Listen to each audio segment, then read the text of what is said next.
Thank you, sir. Thank you. Appreciate you. Questions for Coach? Guys? James, you got to know the 17-year-old version of Julian Fleming really well back in the day. I'm curious, now that you're catching up with him as a 22-year-old, anything really stand out to you? And because he had mentioned that he felt he had really grown up in some significant ways. I'm curious what you see. Yeah. To be honest with you, he's been great. And the way that ended the first time, I wasn't necessarily sure how it would all play itself out. And even during the recruiting process, when we first had I'm talking about the second recruiting process, when we had our first conversation, I didn't know how it was going to play itself out. But the guys love him. He's been awesome as a teammate. He's been really coachable.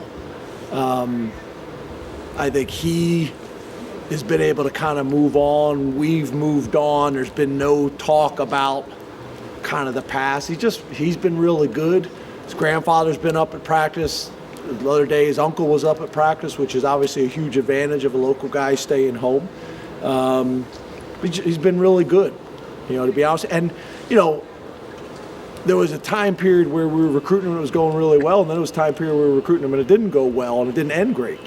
So I think for both parties, I don't want to speak for Julian, but it seems like it's been really good in terms of just energy, morale, expectations. He's been great. He's been a really good addition, and I know that he's earned the coaches and the players' trust and respect pretty quickly. James, sticking with the wide receivers, what have you seen from Trey Wallace this spring? How have you seen him kind of take steps forward? Yeah, I think the whole group, from what I've seen, is improved. Trey's always been kind of super athletic. Losing him last year for a period of time like we did, I thought that hurt us.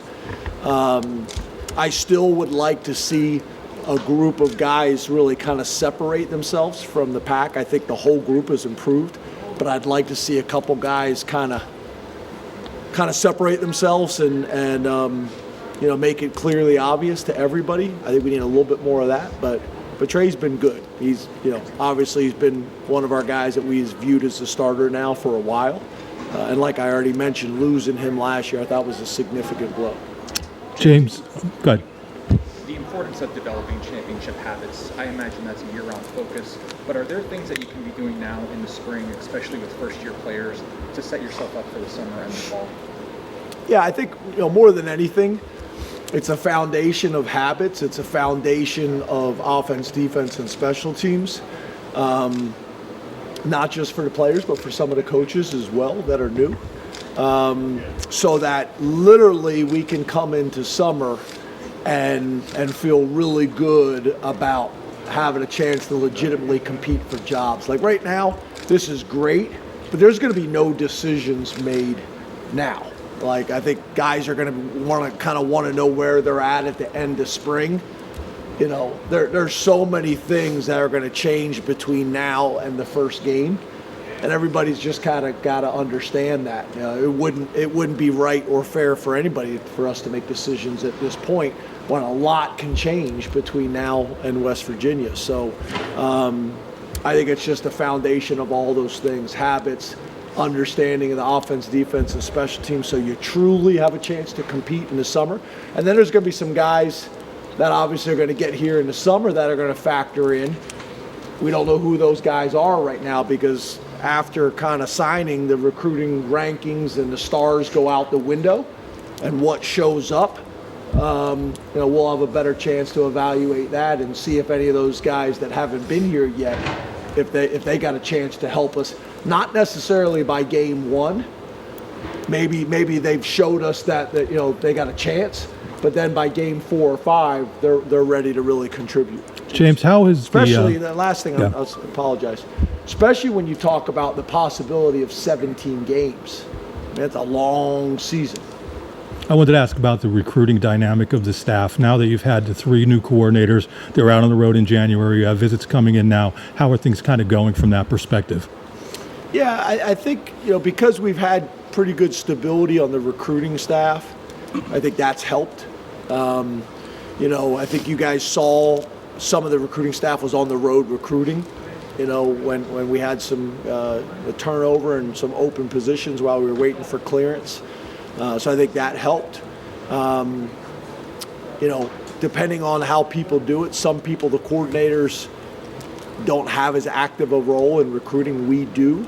But I still think the assistant coaches did a really good job. And then we always take kind of a layered approach in recruiting where it's not just one guy, because you lose that guy, then you're in trouble. So, we always have multiple guys, whether it's the position coach, whether it's the coordinator, whether it's the area recruiter, and then the recruiting staff. So that's really been pretty good. And when you think about like the last recruiting class, it's somewhat unusual. The last recruiting class, and then even the kids that committed to us early in this class, we had 3 changes in the coordinator position that I don't think we lost a recruit during that period of time, which is very unusual. Very unusual. James, what have you seen from a developmental and performance standpoint from the younger quarterbacks in the spring, even in the winter? Yeah, it's been really good. I think there is clearly, a real healthy competition and back and forth between Drew and Bo. That's been really good. Both have kind of stepped their game up.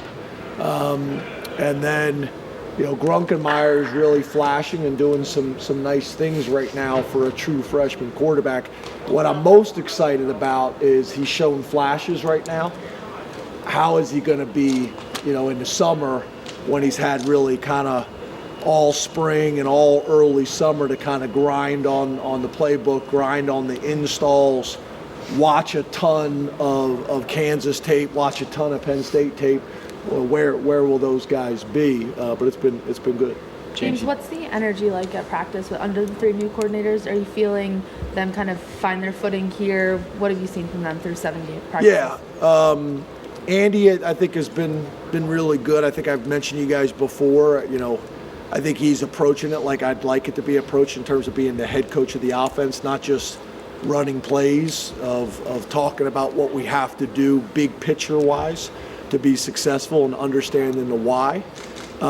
Tom, there's a big difference between being a head coach in the Big Ten and a coordinator. And I think kind of getting back into the rhythm of that. And he's done a really nice job. The one thing he's struggling with right now is the whistle. He's still blowing the whistle in practice more than he's supposed to.